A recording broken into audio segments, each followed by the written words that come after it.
Ayan, mga ka-reels, ang aking sabon na ginawa, organic soap.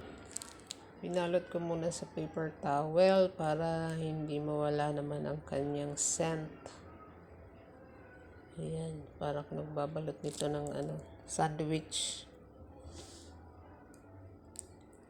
Ang bango niya kaya guys, amoy siya, gatas.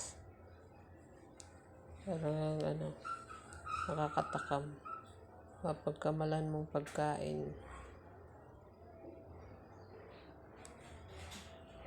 Yan, marami na akong sabon.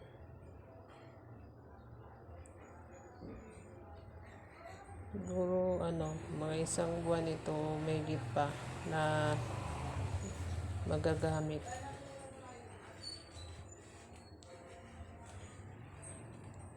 Wala pang siguro mga 200 pesos lang yung aking costing nito. Kasi ang soup base ay kasama ang shipping ay 152. Guys, evaporada sa 35 pesos. Ayan.